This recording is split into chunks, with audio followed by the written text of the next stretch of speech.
El sonido no solo era fuerte, era obsceno. Un violento raspado metálico seguido del repugnante chasquido del vidrio de seguridad templado al ceder. Por una fracción de segundo, la doctora Lena Davis pensó que se había caído una rama de árbol. Pero no había vientos fuertes en esta soleada mañana de martes, en el tranquilo y cuidado suburbio de Northwood Heights. El único sonido momentos antes había sido el suave zumbido del motor de su flamante Mercedes y la tranquila confianza de un concierto de Vivaldi sonando por el sistema de sonido Premium. Acababa de parar para responder a un mensaje de su marido. Llegaba tarde, nos vemos en la gala esta noche. Te quiero. Entonces, el mundo explotó. El agente Miller, un hombre cuyo rostro era una mueca permanente, grabada en un bloque de crudo resentimiento, estaba de pie junto a su coche, con los nudillos blancos sobre unas tijeras de podar de mango largo y resistente. No una porra ni una linterna. Tijeras de podar. Las había usado como ariete, y ahora usaba la punta para pelar el cristal roto de la ventanilla del conductor. «¡Sal del coche!», bramó, con un rugido áspero que pareció rasgar el sereno aire matutino. Salivazos salieron de sus labios, atrapando la luz del sol como pequeños diamantes furiosos. Lena lo miró fijamente, con la mente hecha un mar de sorpresa y un miedo frío y creciente. No había ido a exceso de velocidad. No se había saltado ninguna señal de stop. Había estado estacionada legalmente en una calle pública del barrio al que se había mudado hacía solo 3 semanas.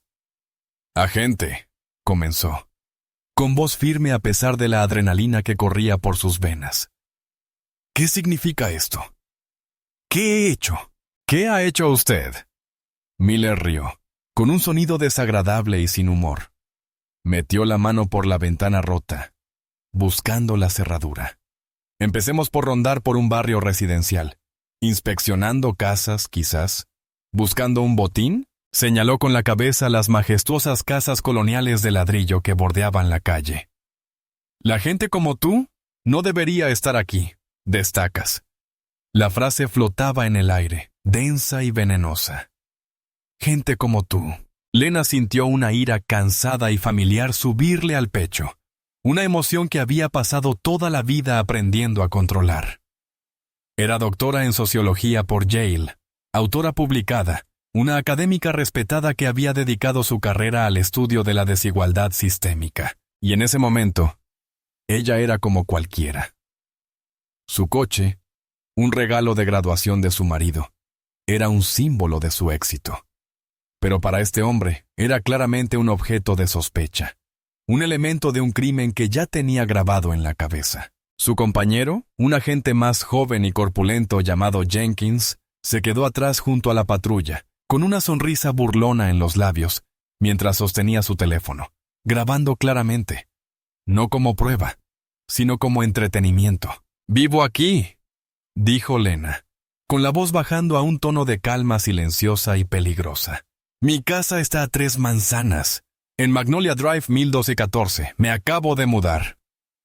«Claro que sí», dijo Miller con desdén, logrando por fin abrir la puerta. La abrió de golpe con tanta fuerza que se estrelló contra las bisagras. «Y soy el rey de Inglaterra. Sal ya, manos donde pueda verlas». La agarró del brazo, clavándole los dedos en el bíceps, la tela de su blusa de seda, parte de un traje de diseñador que llevaba puesto para un almuerzo universitario. Se rasgó. La sacó del asiento del conductor y la puso sobre el asfalto impecable. La repentina aspereza del suelo le rozó las rodillas a través de sus pantalones a medida. Su maletín de cuero, con los apuntes que había preparado todo el fin de semana, cayó tras ella, esparciendo papeles por la calle. «Se equivoca, agente», dijo, con la mirada fija en él. Se negó a apartar la mirada. Se negó a darle la satisfacción de ver su miedo. «El único error fue que creíste que podías entrar en un barrio como este sin que te vieran», gruñó Miller, retorciéndole el brazo tras la espalda con una eficacia dolorosa y practicada. El frío metal de las esposas le mordió las muñecas. Él se acercó, con el aliento caliente y oliendo a café rancio y malicia. «Esta no es tu zona, cariño. Aquí mantenemos la limpieza. No queremos que gente como tú nos traiga sus problemas. La empujó hacia la parte trasera de su patrulla. Hoy aprenderás una lección sobre conocer tu lugar. Mientras Miller le empujaba la cabeza para obligarla a subir al coche, su mejilla se apoyaba contra el metal caliente del techo del vehículo. Sus ojos se vieron reflejados en el retrovisor del Mercedes. Una mujer con una blusa de seda rota, el rostro manchado de tierra, las muñecas atadas y más allá de su reflejo. La ventana rota de su coche, una herida abierta en la perfecta mañana suburbana. Miller no solo había roto una ventana, había destrozado la frágil ilusión de que sus títulos, su éxito o su dirección podrían protegerla por completo de un hombre con placa y un corazón lleno de odio. No tenía ni idea de lo que realmente acababa de romper. No tenía ni idea de que acababa de declarar la guerra a un poder que no podía comprender. La comisaría bullía con la energía cotidiana de una tarde de martes, un marcado contraste con la violencia que había detonado la mañana de Lena. En la sala de descanso, el aire olía a café quemado y desinfectante barato. El oficial Miller se recostó en una desgastada silla de vinilo, relatando su versión de los hechos a un público de 2 compañeros, todos envueltos en ropa. Su compañero, Jenkins, estaba de pie junto a él, asintiendo y añadiendo detalles. Así que ahí está, empezó Miller, tomando un trago triunfal de café en su flamante Mercedes, sentado allí, observando el lugar. O sea, gritaba, novia de un narcotraficante o prostituta de lujo. No había otra razón para que alguien así estuviera en Northwood Heights. Omitió convenientemente que Lena vestía impecablemente con un traje y leía un mensaje de texto. Me acerqué al vehículo tan profesional como siempre.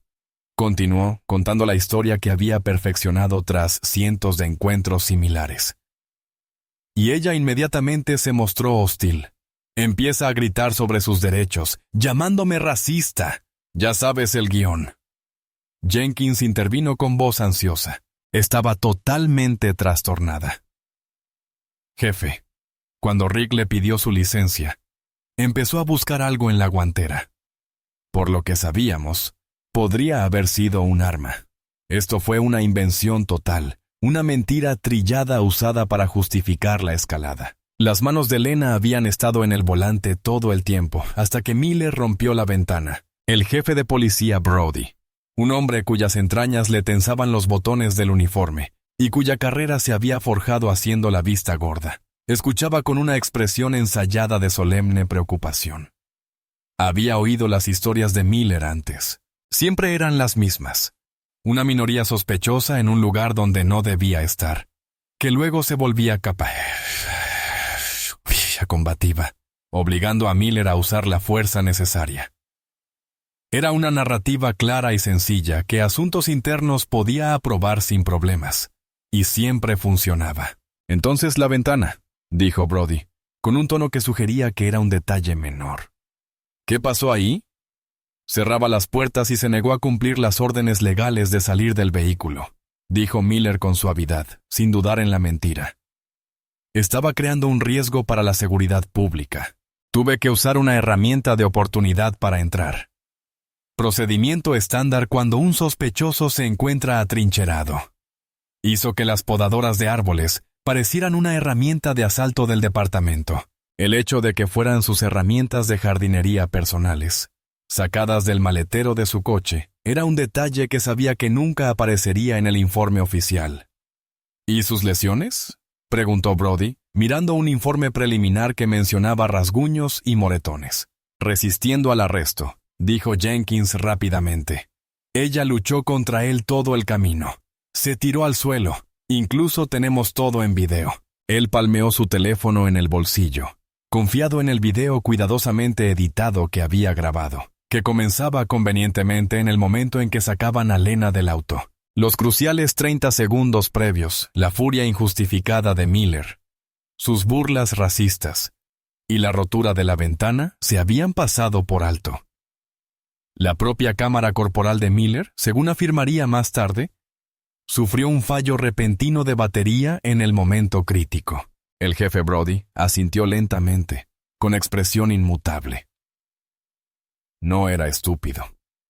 Sabía exactamente lo que probablemente había sucedido.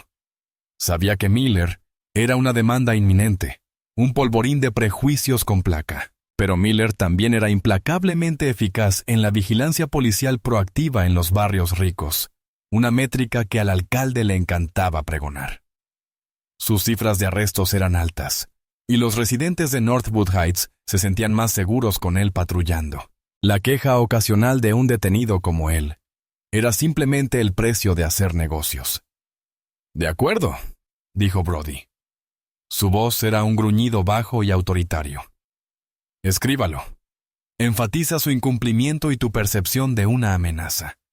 Anota lo sospechoso de su presencia en la zona. La denunciaremos por resistencia al arresto, incumplimiento y destrucción de propiedad. Su propiedad. Por negarse a abrir la puerta». Casi sonrió ante la ironía de esa última acusación. «Se mantendrá. Esta gente siempre se declara culpable para evitar más problemas». Miller sonrió, con un destello de satisfacción depredadora. Era perfecto. El sistema le estaba funcionando, como siempre. El muro azul se mantenía firme. En su mente, la mujer, cuyo nombre ni siquiera se había molestado en aprender, ya era un caso cerrado. Solo otra rata del gueto que se volvió un poco atrevida. Se alejó demasiado de su territorio, y tuvo que ser puesta en su lugar. Él y Jenkins salieron de la sala de descanso para escribir sus informes, perfectamente sincronizados y completamente ficticios. Estaban completamente aislados, completamente a salvo. Contaban con la aprobación del jefe, un video manipulado y un sistema diseñado para creerles más que a una mujer negra que habían encontrado en un coche elegante. Miller sintió una oleada de poder moral. Era un guardián, un protector del orden establecido. No tenía forma de saber que, al otro lado de la ciudad, en la mansión del gobernador, un solo mensaje de texto perdido estaba a punto de convertirse en una crisis total. Y la rata del gueto, sentada en una de sus celdas, era el tranquilo centro de la tormenta inminente. La celda era un ejemplo de inmundicia institucional. El banco de hormigón estaba frío e inflexible. El aire olía a sudor rancio y desesperación. Una única luz fluorescente parpadeante zumbaba en lo alto, proyectando sombras largas y distorsionadas sobre las paredes llenas de grafitis. Lena permaneció inmóvil, con las manos esposadas, una pequeña merced concedida tras el proceso inicial. La manga rota de su blusa colgaba flácida, un recordatorio constante de la violencia de la mañana. Su mente, sin embargo, era una fortaleza de calma. El pánico era un lujo que no podía permitirse. La rabia, un arma que usaría más tarde con precisión quirúrgica. Por ahora solo había observación. Observaba el monótono teatro de la comisaría a través de los barrotes de su celda. Oficiales bromeando, papeleo revolviendo, el constante pitido de la radio. Era un objeto, una pieza de inventario para procesar y olvidar. Cuando la trajeron, el sargento de recepción, un hombre corpulento llamado Ali, la miró de arriba abajo con manifiesto desprecio. «Otra que se cree que un coche de lujo la deja pasar», murmuró a otro oficial, lo suficientemente alto como para que ella lo oyera. Durante el registro, se negó a responder a sus preguntas sin la presencia de un abogado. Esto solo sirvió para enfurecerlos aún más. «Te haces la dura, ¿eh?», se burló Miller, empujándola hacia la estación de huellas dactilares. «Estarás rogando por un defensor público cuando terminemos contigo». Le tomaron la foto, el flash de la cámara, una pequeña explosión estéril en la habitación lúgubre. Confiscaron su bolso, su maletín y su teléfono, registrando cada cosa con un aburrimiento fingido. Después de 2 horas en la celda, finalmente se acercó un guardia. «Tienes una llamada», dijo con voz monótona y desinteresada. Abrió la puerta de la celda y la condujo hasta un teléfono grasiento de pared en la zona de reservas. Solo llamadas locales. 5 minutos. Lena cogió el auricular. El plástico se sentía frío contra su mejilla magullada. Ignoró los números de abogados caros que aparecían en la pared. No necesitaba un abogado. Todavía no. Necesitaba un arquitecto. Marcó con calma un número que se sabía de memoria, una línea privada que evitaba secretarias y asistentes. Tras 2 timbres, respondió una voz familiar, nítida y profesional. «Soy David». «David, soy Lena», dijo con voz tranquila pero firme, sin rastro de la violación que había sufrido. Hubo una pausa al otro lado de la línea, un silencio de esos que lo dicen todo. «Lena, ¿dónde estás? Te perdiste el almuerzo». Estaba empezando a preocuparme. La voz de David, normalmente tan mesurada, estaba tensa por la preocupación. David Thompson no era solo su esposo. Era el gobernador del estado. «Estoy en la comisaría de Northwood Heights», dijo, manteniendo un tono sereno. Sabía que las paredes la escuchaban. Había habido un malentendido. ¿Un malentendido? Las palabras fueron cortantes, cortando la estática. «¿Estás bien? ¿Estás herido?» «Tengo algunos raspones y moretones, pero estoy bien», respondió. «Me han arrestado. Los cargos son resistencia al arresto e incumplimiento». Casi podía oír cómo giraba la mente de su esposo, pasando de esposo preocupado a jefe ejecutivo. «Dame el nombre del agente», dijo, con la voz ahora peligrosamente baja, desprovista de toda calidez. Era la voz que había usado justo antes de despedir a alguien. «El agente que lo arrestó se llama Miller. Su compañero es Jenkins.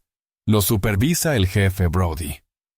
Recitó los nombres con la claridad desapasionada de un académico que presenta los resultados de una investigación. Hubo otro silencio, esta vez más largo.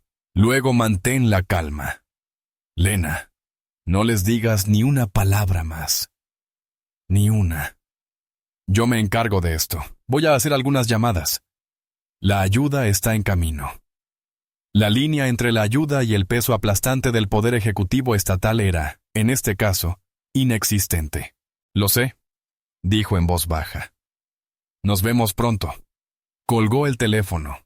El guardia gruñó, llevándola de vuelta a la celda. Mientras cerraba la puerta con llave, se burló. «¿Llamaste al papá de tu bebé para que viniera a rescatarte?» Lena simplemente lo miró con expresión indescifrable. Volvió a sentarse en el banco de cemento, con la espalda recta, su dignidad y su escudo invisible. Desconocía la secuencia exacta de los acontecimientos que se desarrollarían, pero conocía su forma. Se haría una llamada al fiscal general del estado, otra al jefe de la policía estatal, una tercera, quizás, al jefe regional de la División de Derechos Civiles del FBI. La máquina estaba en marcha. Los oficiales Miller, Jenkins y Brody se felicitaban por un trabajo bien hecho, completamente ajenos a que ya no eran simples policías de un pequeño pueblo. Eran las figuras centrales de un grave incidente estatal, y el artífice de su destrucción ya estaba en camino. La lección que Miller quería enseñarle sobre saber que su puesto estaba a punto de serle devuelto con una fuerza que jamás imaginó. La audiencia fue un asunto interno de poca monta, celebrado en una sala de conferencias gris de la comisaría, un lugar que olía a aire viciado e indiferencia burocrática. No era un tribunal de justicia, era una formalidad, un obstáculo procesal diseñado para dar la impresión de un debido proceso antes de la presentación oficial de los cargos. El jefe Brody presidía la sala, con expresión de autoridad. Un fiscal adjunto de aspecto cansado, un joven llamado Peterson, estaba allí para representar al Estado. Lena permanecía sentada al otro extremo de la mesa, silenciosa y serena, con un defensor público llamado apresuradamente a su lado, quien solo tenía 3 minutos para revisar los hechos del caso. El oficial Miller fue llamado a declarar. Mantenía una postura solemne, con su uniforme impecable y expresión seria. Lo había hecho docenas de veces. Sabía cómo interpretar el papel del héroe reticente, el noble guardián obligado a actuar por un criminal peligroso y poco cooperativo. «Jefe Brody, señor Peterson», comenzó con voz firme y segura. Aproximadamente a las 10:15 de esta mañana, mientras hacíamos una patrulla de rutina en una zona residencial que ha experimentado un reciente repunte de delitos contra la propiedad. Mi compañero y yo observamos un vehículo sospechoso. El vehículo, un Mercedes-Benz último modelo, no tenía ninguna razón para estar en esa zona, y estaba estacionado de forma acorde con las actividades de vigilancia. Hizo un gesto hacia Lena. Inicié una parada de investigación estándar. La sujeto, que se negó a dar su nombre, inmediatamente se volvió agresiva y agresiva. Usó lenguaje profano y me acusó de mal carácter. Hizo una pausa para crear un efecto dramático. Ella se negó a bajar la ventanilla o a mostrar cualquier tipo de identificación. Su comportamiento era errático y muy agitado, lo que me hizo creer que podría haber estado bajo los efectos de narcóticos. El defensor público garabateó una nota, pero no objetó. Desde su perspectiva, este era claramente un caso claro y cerrado. Otro ciudadano enfadado contra dos policías. Él sabía cómo terminaba esta historia. Cuando le di la orden legal de que saliera del vehículo, cerró las puertas con llave y empezó a buscar en la consola central, donde podría haber escondido un arma. Miller continuó, alzando la voz con fingida urgencia. Temiendo por mi seguridad y la del público, me vi obligado a romper la ventanilla del conductor para controlar la situación. Miró directamente al jefe Brody. Sus ojos transmitían un mensaje de comprensión mutua entre hombres que conocían la realidad de la calle. Fue una escalada de fuerza ejemplar, basada en el incumplimiento y las amenazas del sospechoso. Desde su asiento, Lena lo observaba con una expresión de curiosidad académica distante. Catalogaba cada mentira, cada sutil adorno, cada perjurio que él cometía con tanta confianza. Estaba construyendo su propia prisión ladrillo a ladrillo, y ni siquiera lo sabía. Y el arresto provocó la intervención del fiscal del distrito, Peterson. La sujeto se resistió violentamente. «Señor», dijo Miller, con un tono cargado de fingida reticencia. Ella se retorció, pateó e intentó huir. Mi compañero, el agente Jenkins, tuvo que ayudar. Usamos la mínima fuerza necesaria para someterla y detenerla. Todo el incidente fue un claro ejemplo de una persona que se creía por encima de la ley. A continuación, llamaron a Jenkins, quien corroboró diligentemente cada palabra del testimonio de Miller. El oficial Miller actuó con increíble moderación. Dijo con seriedad. Estaba realmente preocupado de que ella sacara un arma. Manejó una situación inestable con la máxima profesionalidad. El jefe Brody asintió, con la decisión ya tomada. Gracias, oficiales. Volvió la mirada hacia Lena. Señora, ¿tiene algo que decir en respuesta a estas graves acusaciones? Su tono era despectivo, dando a entender que cualquier cosa que dijera sería una pérdida de tiempo para todos. Lena se levantó lentamente. El tintineo metálico de sus esposas era el único sonido en la habitación. El defensor público se movió, esperando un arrebato emocional, una negación, algo con lo que pudiera lidiar. En cambio, la voz de Lena era clara, controlada y completamente desprovista de miedo. Sí, lo creo, dijo, sin mirar a Brody sino a Miller y Jenkins. Quisiera agradecer al agente Miller por su relato detallado, aunque ficticio, de los sucesos de esta mañana. Ha sido muy creativo. Un destello de fastidio cruzó el rostro de Miller. No estaba acostumbrado a este tipo de sarcasmo articulado en sus arrestos habituales. Sin embargo, continuó Lena con la voz ligeramente endurecida. Su relato contiene varias inconsistencias fácticas que creo que pueden aclararse fácilmente con pruebas objetivas. Por lo tanto, antes de continuar tengo una simple solicitud de procedimiento. Suspiró la jefa Brody. ¿De qué se trata? Quisiera solicitar formalmente que se presenten en esta audiencia las imágenes completas y sin editar de las cámaras corporales de los agentes Miller y Jenkins desde el momento en que observaron mi vehículo por primera vez hasta que me subieron a su patrulla, declaró. Además, solicito todas las grabaciones de vigilancia de las casas en la cuadra 300 de Oak Street, donde ocurrió el incidente. Creo que el propietario de Oak 312 tiene una cámara de seguridad de alta definición apuntando directamente a la calle. La sonrisa de confianza de Miller se desvaneció por primera vez. La cámara del anillo. No había pensado en eso. Había estado tan concentrado en su propia narrativa, en sus pruebas cuidadosamente controladas, que se había olvidado de los testigos silenciosos e imparciales, que se habían instalado en cada casa de un barrio como Northwood Heights. Sintió un nudo en el estómago, y aún estaba seguro de poder controlar la situación. Pero por primera vez, se dio cuenta de que no estaba jugando en un terreno de su elección. Actuaba para un público, perjurando con arrogancia, completamente inconsciente de que su verdadero juez no era el jefe cómplice que tenía frente a él, sino una mujer que estaba a punto de desatar la luz del día sobre su cuidadosamente construido mundo de mentiras. Un tenso silencio se apoderó de la sala de conferencias. La petición de Lena, pronunciada con la serena autoridad de un profesor titular defendiendo su tesis, alteró sutilmente la dinámica de la sala. No era la súplica desesperada de un sospechoso acorralado. Era la jugada calculada de un ajedrecista que veía todo el tablero. El jefe Brody frunció el ceño, irritado por la complicación. Eso es muy irregular. Tenemos el testimonio jurado del agente y su informe. Eso suele ser suficiente para una audiencia preliminar. Con el debido respeto, jefe, respondió Lena con la mirada fija. El testimonio del oficial acaba de hacer varias afirmaciones sobre mi comportamiento. Abuso verbal, groserías y movimientos amenazantes que son demostrablemente falsos. La prueba objetiva en video que he solicitado corroborará su historia. Caso, aceptaré las consecuencias. O revelará una secuencia de eventos completamente diferente. Hizo una pausa para asimilar sus palabras. Seguramente, si el relato de la agente es correcto, el departamento estaría ansioso por presentar pruebas irrefutables de su profesionalismo.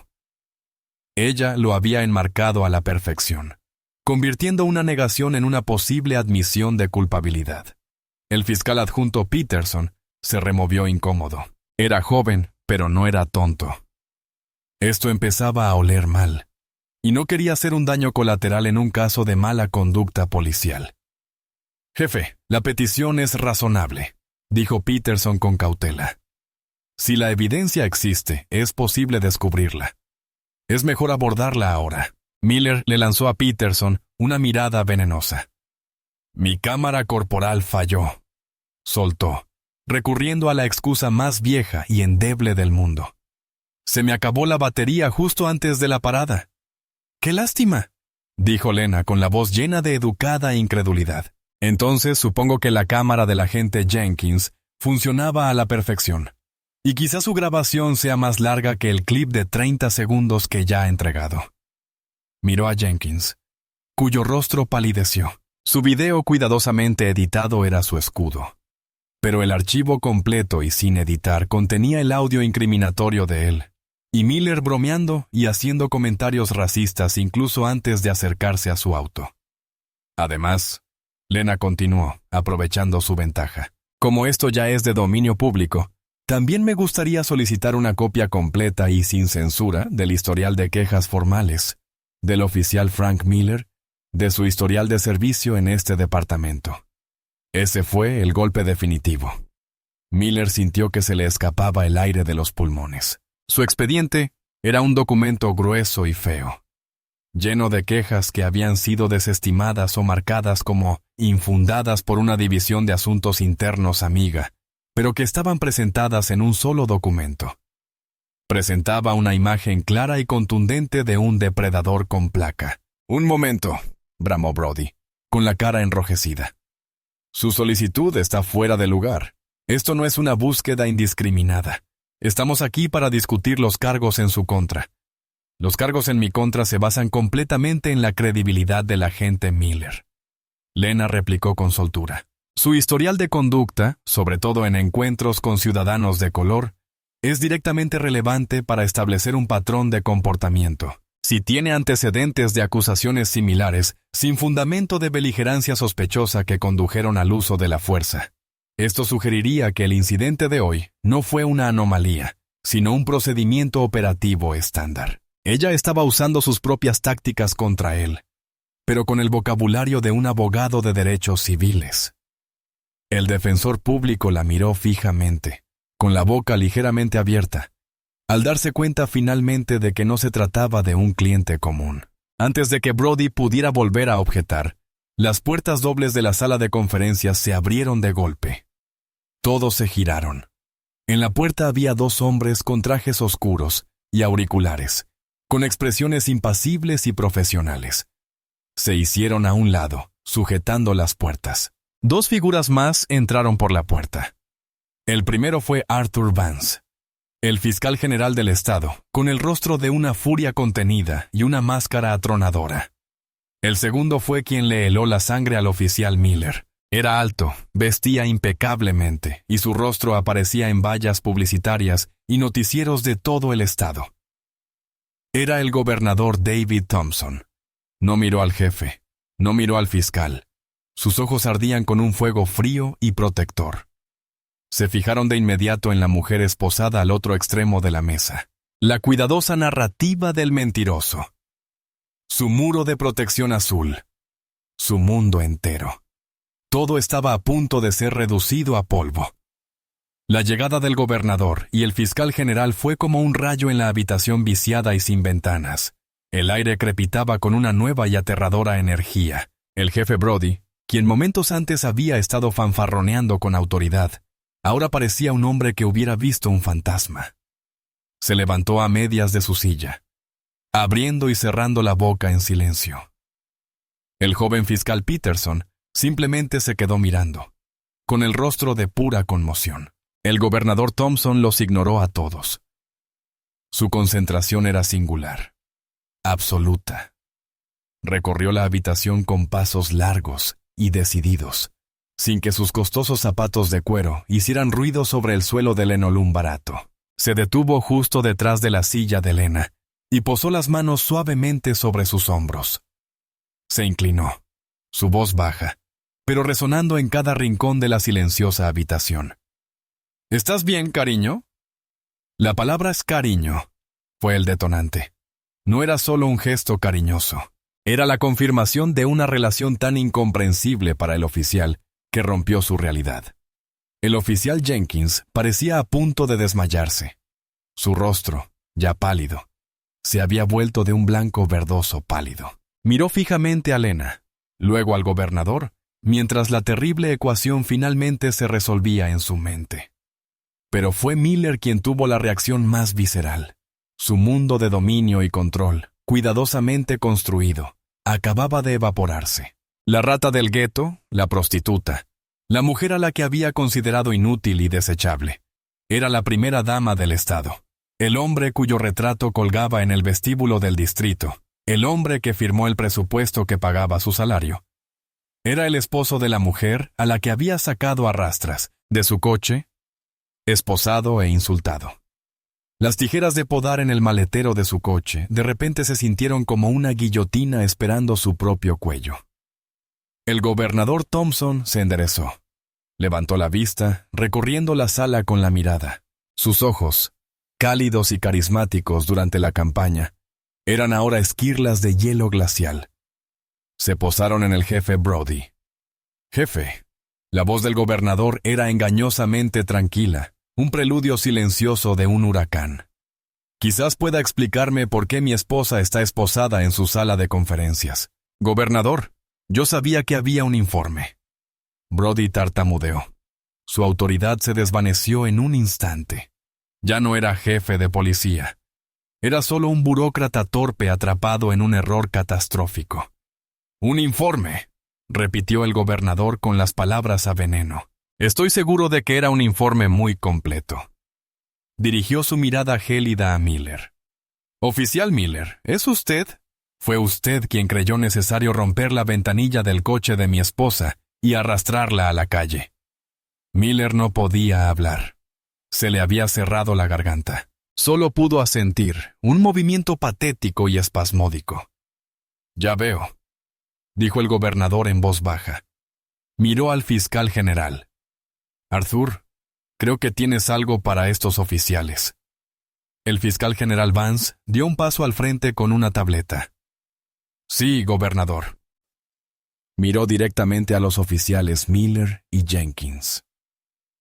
Hace poco, mi oficina, en colaboración con la policía estatal, ejecutó una orden judicial para obtener todos los datos de vigilancia de la cuadra 300 de la calle Oak. También accedimos remotamente al servidor en la nube del condado, que, por mandato estatal, almacena copias de seguridad sin editar de las cámaras corporales de todos los agentes, independientemente de cualquier fallo. Pasó el dedo por la pantalla de la tableta. Encontramos todas las grabaciones. Giró la tableta para que todos los presentes pudieran verlas. El video era nítido, tomado por la cámara Ring en Oak Street 312. Mostraba el Mercedes de Lena deteniéndose. La veía mirando su teléfono. Mostraba la patrulla de Miller deteniéndose detrás de ella. Y luego mostraba a Miller bajando, sacando las tijeras de podar del maletero y acercándose a su coche sin previo aviso. Mostraba la brutal rotura del cristal sin provocación. Vance volvió a tocar la pantalla y empezó a reproducirse el audio. La copia de seguridad de la cámara corporal de Jenkins había empezado a grabar, en cuanto empezaron a seguir su coche. La voz de Miller. Mira esta. Nuevas curvas que serpentean hacia Northwood. Te apuesto $100 a que es robada o que está reteniendo. La voz de Jenkins riendo. No, tío, es solo una carnada. Está buscando un marido blanco y rico. Es hora de hacerle saber que se está equivocando de sitio. El racismo crudo y descarado de su conversación llenó la sala. Un repugnante contrapunto a su testimonio moralista de minutos antes. El rostro de Miller se arrugó. Jenkins miró al suelo, temblando por completo. Tienen derecho a guardar silencio, dijo el fiscal general, con la voz fría y definitiva. Oficial Miller, oficial Jenkins, ambos están arrestados por agresión grave, privación de derechos civiles bajo pretexto de la ley y perjurio. Jefe Brody, añadió, volviéndose hacia el sudoroso jefe. Se le ha puesto bajo licencia administrativa en espera de una investigación estatal completa sobre el patrón de prácticas de su departamento, que comenzará de inmediato. Los dos policías estatales que habían entrado con el gobernador se adelantaron. Uno de ellos sacó una llave, y con un suave clic, abrió las esposas de Lena. El gobernador tomó las manos de su esposa y le frotó suavemente las muñecas magulladas. El sonido de Miller y Jenkins, mientras les leían sus derechos Miranda y los esposaban, era el sonido de un sistema podrido que finalmente comenzaba a desmoronarse. La arrogante aceptación de la exoneración por parte de Miller se había convertido en su propia acusación, y su condena era absoluta, irreversible y profundamente personal. El ambiente en la sala de conferencias se había transformado de una formalidad burocrática a un tribunal de alto riesgo. Con el tintineo de las esposas, Miller y Jenkins dejaron de ser agentes de la ley y se convirtieron en lo que siempre habían sido: criminales. Los guiaron hasta las sillas donde Lena se había sentado momentos antes. Un revés de fortuna desastroso. El gobernador Thompson ayudó a su esposa a sentarse a su lado, protegiéndola con su brazo. Pero Lena no necesitaba protección. Su expresión no era de triunfo, sino de determinación y determinación. No se trataba de venganza personal, se trataba de saneamiento sistémico. Antes de que mis oficiales escoltaran a estos hombres a una instalación estatal, anunció el fiscal general Vance, con su voz imponente. Creo que es importante que todos los presentes, especialmente usted, jefe Brody, comprendan que este no fue un incidente aislado. Fue la culminación. Hizo un gesto a un ayudante, quien colocó un expediente grueso y pesado sobre la mesa con un golpe sordo. La etiqueta del expediente decía: Miller Frank P. Historial de quejas. La carrera del oficial Miller ha sido una clase magistral de crueldad y violaciones constitucionales. Comenzó Vance, abriendo el expediente. No necesitó leerlo. Se sabía claramente de memoria los puntos más bajos. En sus 12 años en la fuerza, el oficial Miller ha acumulado 38 denuncias ciudadanas por uso excesivo de la fuerza, registros ilegales y discriminación racial. 38. Ninguna de ellas resultó en una medida disciplinaria, más allá de una advertencia verbal. Sacó la primera página. En 2015, Miller fue acusado de fracturarle la mandíbula a Marcus Thorne, un estudiante universitario de 19 años. Durante una parada de tráfico por una luz trasera rota, Miller alegó que Thorne adoptó una postura combativa. Los cargos contra Thorne fueron posteriormente retirados. La ciudad llegó a un acuerdo por $150,000. El informe de Miller se consideró consistente con la política del departamento. Pasó la página. En 2017, una familia, los García, presentó una denuncia alegando que Miller había entrado ilegalmente en su domicilio sin orden judicial, había aterrorizado a sus hijos y había utilizado un insulto racial al dirigirse al señor García. Miller alegó que perseguía a un sospechoso que nunca fue encontrado. La denuncia fue desestimada por infundada. Continuó, con su voz firme y condenatoria, profiriendo insultos. Detalló caso tras caso. Una abuela humillada, un adolescente incriminado, un respetado profesional detenido ilegalmente. Con cada ejemplo, Miller se encogía aún más en su silla. Ya no se trataba solo de romper una ventana. Era la disección pública de toda su pésima carrera. Pero esto, dijo Vance bajando la voz, es quizás el más revelador. Volvió a encender la cámara Ring y la dejó reproducir en bucle silencioso en la pantalla de la tableta. El camino hacia el tronco, el agarre de las tijeras de podar, el balanceo, el destrozo. Esto es lo que sucede cuando un sistema no se controla a sí mismo.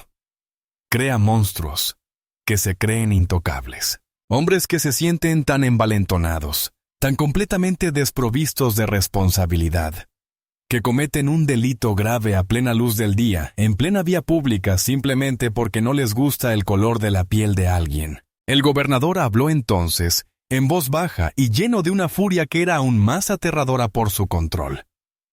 «Quiero hablar del costo», dijo, mirando a Brody.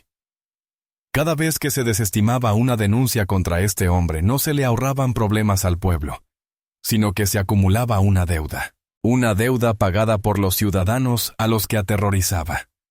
Una deuda pagada en acuerdos que podrían haber financiado escuelas o reparado carreteras. Este condado ha pagado más de mula, 7 millones para resolver demandas derivadas directamente de la conducta de este agente. Se inclinó hacia adelante. Eso termina hoy.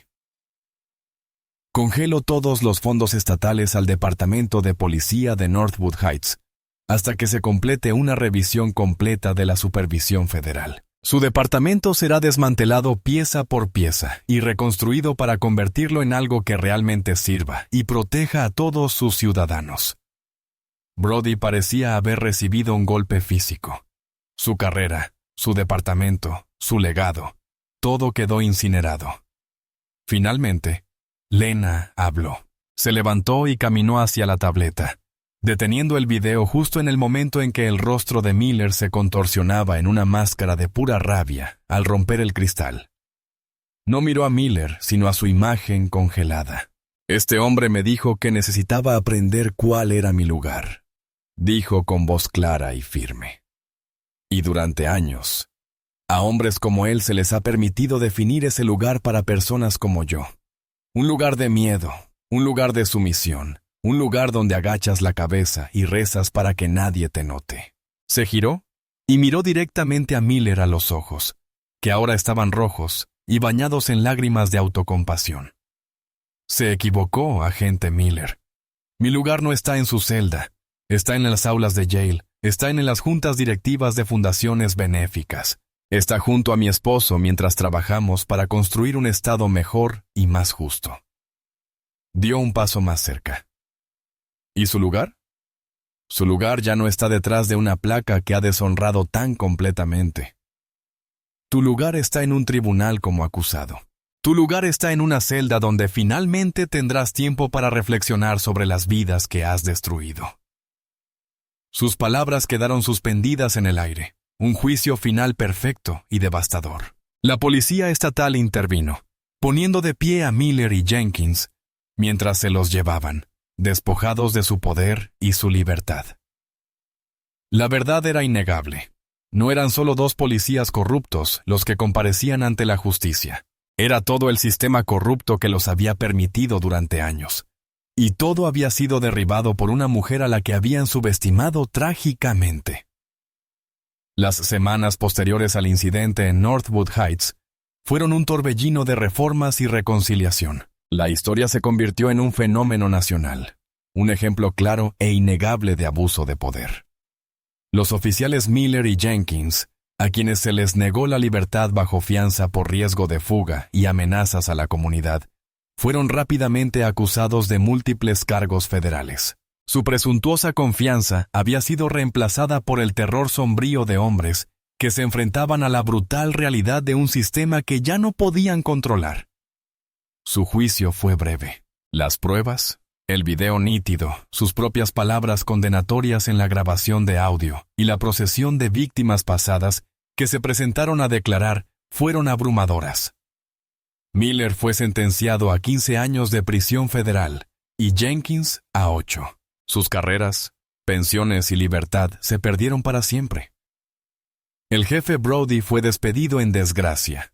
La investigación federal de su departamento destapó un pozo negro de corrupción, racismo y encubrimientos sistemáticos.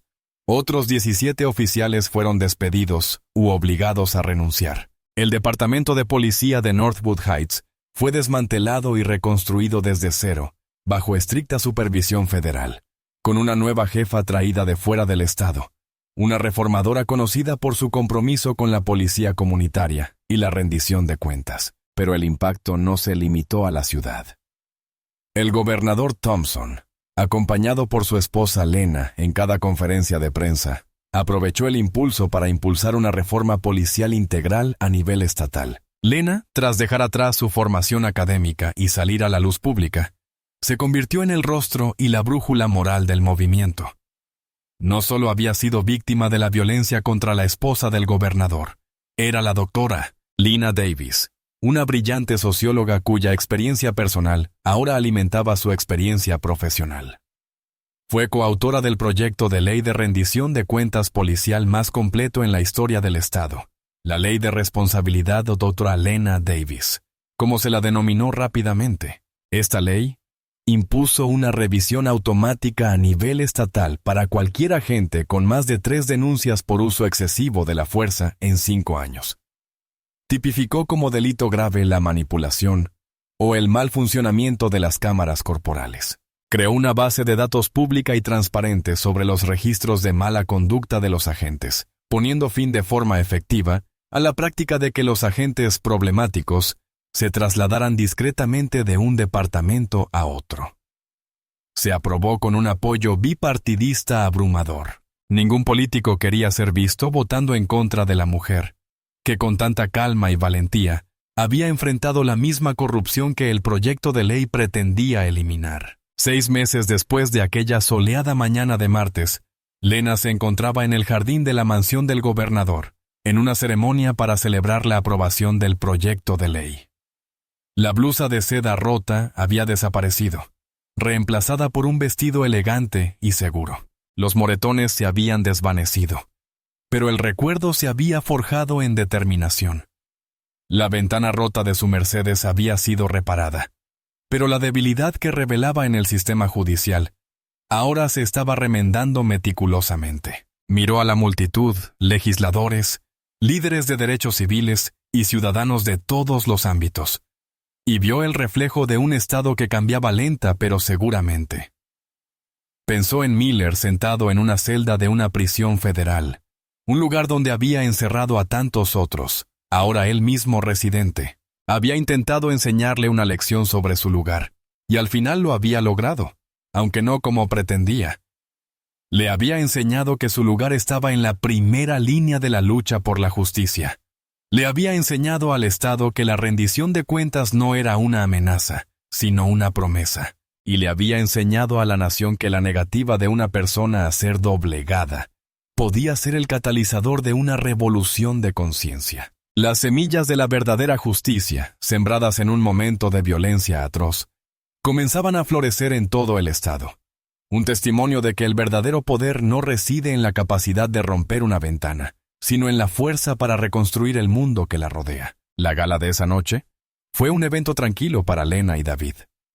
Se saltaron el evento principal y optaron por pasear por los jardines de la mansión, iluminados por la luna. Los lejanos sonidos de música y risas eran un eco tenue, un mundo aparte del silencioso entendimiento que se transmitió entre ellos. Él le tomó la mano, y con el pulgar recorrió suavemente el lugar de su muñeca donde habían estado las esposas. No hicieron falta palabras. La tormenta había pasado, y a su paso se respiraba un profundo silencio compartido. Habían enfrentado juntos la fealdad del mundo, y no solo la habían soportado, sino que la habían obligado a inclinarse hacia la luz. Esta historia es un duro recordatorio del coraje que se requiere para enfrentar la injusticia, especialmente cuando se presenta con uniforme. Esto demuestra que, si bien los sistemas pueden ser corruptos, también pueden cambiar gracias a la integridad inquebrantable de quienes se niegan a callar. La verdadera batalla a menudo no es contra los actos de odio manifiestos, sino contra la indiferencia silenciosa que les permite enconarse. ¿Qué representa para ti la verdadera valentía en una situación como esta? ¿Has presenciado alguna vez un momento en el que la dignidad silenciosa de alguien fuera más poderosa que la ira de un agresor? Comparte tu opinión a continuación, porque cada historia compartida es un paso hacia un mundo más justo.